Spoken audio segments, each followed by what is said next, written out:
விமர்சனம் வந்தாலும் அசராமல் அந்த படத்துக்கு ப்ரமோஷனாகவே திகழும் ஒரு நபர், கடல் கன்னியாக இந்த படத்தை வாழ்த்த வந்திருக்கும் கூல் சுரேஷ் அவர்களை பாவாடை பத்திரமாக வந்து சேரும்படி அன்புடன் கேட்டுக்கொள்கிறேன்.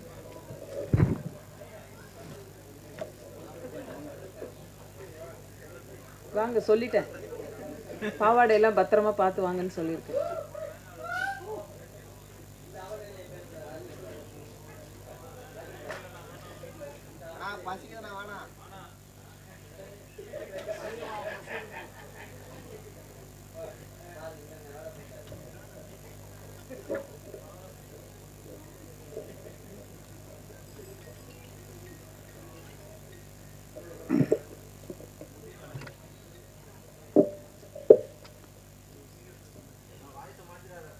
வெந்து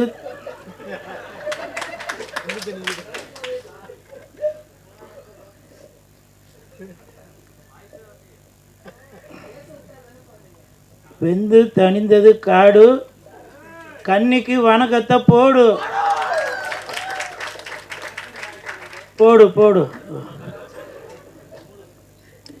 எதுக்கு நான் எதுனா பண்ணி அப்புறம் இவங்க திட்டுறதுக்காக வேணாவா. மேடையில் அமர்ந்திருக்கும் அனைவருக்கும் வணக்கம்.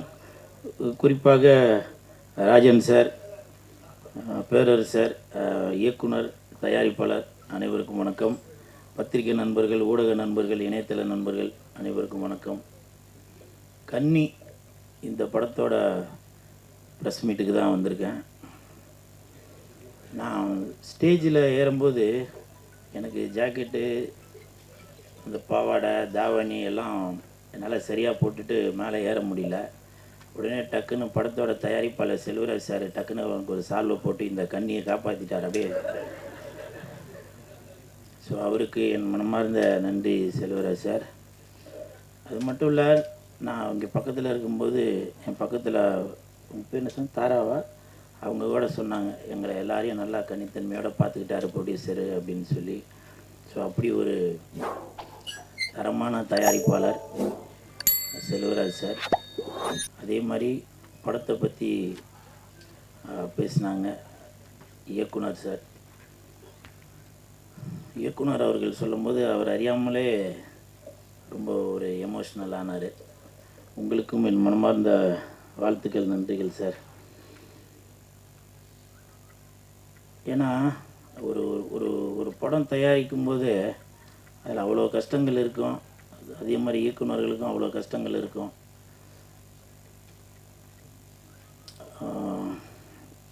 இந்த படத்தில் ஏதோ ஒரு 4 குத்துப்பாட்டு, ஒரு லவ் சீனு, ஒரு 2 ஃபைட்டு அப்படின்னு வச்சு பண்ணிட்டு போகாமல் ஒரு மக்களுக்கு ஒரு மெசேஜ் சொல்லணும். இன்றைக்கி வந்து இயற்கை அழிந்துட்டு வருது, சித்த வைத்தியம் அதெல்லாம் வந்து அழிந்துட்டு வருது, இங்கே கிடைக்கிற அந்த மூலிகை பொருள் எல்லாமே வெளிநாட்டுக்கு போயிடுது, வெளிநாட்டில் உள்ள இங்கிலீஷ் மருந்தெல்லாம் இங்கே வந்துடுது அப்படின்ற ஒரு ஆதங்கத்தை படத்தில் நல்லா சொல்லியிருக்காரு இயக்குனர், தயாரிப்பாளர் அவர்களுக்கு என் மனமார்ந்த நன்றி. பொதுவாகவே சொல்லுவாங்க கன்னி அப்படின்னாலே அதுக்கு ஒரு ஸ்பெஷல் உண்டு. சில இதை நான் சொல்லுவேன், அப்புறம் திட்டுவீங்க, அது வேணாம். கன்னி அப்படின்னாலே கன்னிசாமி அப்படின்னா அது ஒரு முதன்மையாக இருக்கும். கன்னி தெய்வம் அப்படின்னு சொல்லுவோம். ஸோ அப்படி கன்னி அப்படின்னாலே அது ஒரு ஸ்பெஷல் உண்டு. இப்போது இந்த ட்ரெஸ்ஸு போடுறதுக்கு எனக்கு வந்து அவ்வளோ கஷ்டமாக இருந்துச்சு. ஒரு கன்னியாக இருந்து இதை நான் ஃபீல் பண்ணுறதுக்கு எனக்கு தெரியுது. ஆனால் இதே அந்த கன்னி அப்படின்ற ஒரு படத்தை எடுக்கிறதுக்கு எவ்வளோ கஷ்டப்பட்டிருப்பார் அப்படின்றது இந்த உடை உடுத்தும் போது தான் தெரியுது. நன்றி இயக்குனர், தயாரிப்பாளர்.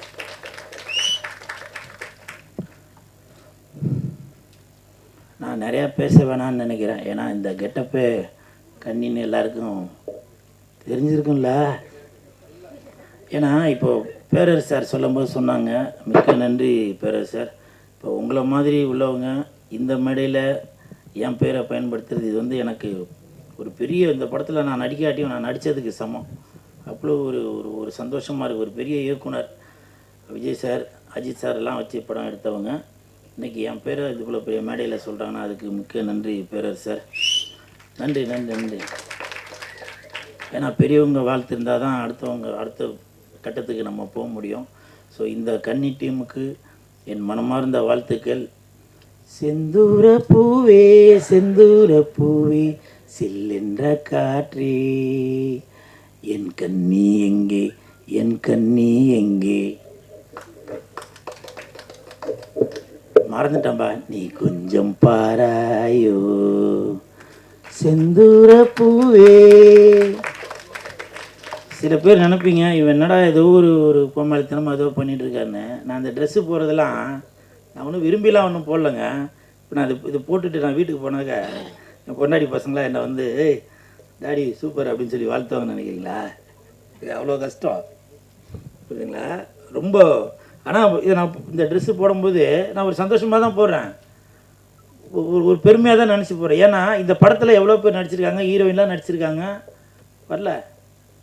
இப்போ பேர சார் சொன்னாங்க ஹீரோயின் வராதால கூல் சுரேஷ் வந்திருக்கார் போல் அப்படின்னு. அது வந்து எனக்கு வந்து ஒரு பெருமை தான் அது. அதனால் இந்த இந்த ட்ரெஸ்ஸு வந்து 3வது மனுஷங்களுக்கு இது வந்து ஒரு கேலி பொருளாக தெரிஞ்சாலும் இந்த படத்தில் நான் நடிக்காட்டியும் என்னுடைய இந்த சினிமா என்னால் ஏதோ ஒன்று நான் சினிமாவில் பெருசாக ஜொலிக்க முடியாட்டியும் ஏதோ ஒரு விதத்தில் மக்களை வந்து ஒரு மகிழ்வித்துட்டு இருக்கணும். ஐயோ ரொம்ப எமோஷனலாக வேணாம்ப்பா, ரொம்ப மகிழ்வித்துட்டு இருக்கணும் அப்படின்ற ஒரு எண்ணத்தில் தான் நான் இப்படிலாம் இருக்கிறது. அதனால் பெரியவங்க மன்னிச்சிருங்க. எனக்கு எவ்வளோ கஷ்டங்கள் இருக்குங்க. நான் கோபமாக பேசினாக்க நீங்கள் நண்பர்களே சொல்கிறீங்க கூல்னாக்க ஒரு ஜாலியாக இருப்பாருங்க, ஒரு கன்னித்தன்மையோடு இருப்பாருங்க அப்படின்னு சொல்கிறீங்க. ஸோ அப்படி இருக்கும்போது அதனால் எனக்கு அந்த கோபமாக பேச வேணாம். சரி அழுது பேசினாக்க அதுவும் கமெண்ட்டில் போடுறாங்க இவன் நல்லா நடிக்கிறான்பா அப்படின்றாங்க.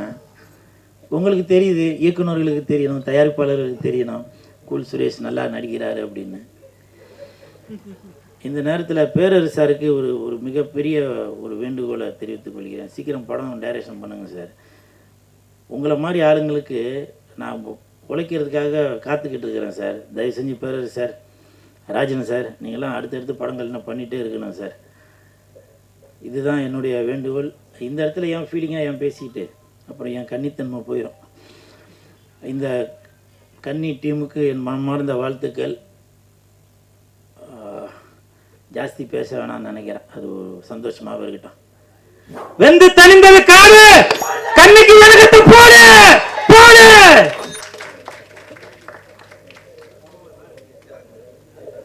இவ்வளவு நேரம் நல்லா தானே பேசிட்டு இருந்தீங்க, என்னாச்சு? இப்போது கன்னி படத்துடைய டீசர் லான்ச்சு. திரு இயக்குனர் அஸ்வினி கொஞ்சம் மேலே வாங்க. தயாரிப்பாளர் திரு கே ராஜன் சார் வெளியிட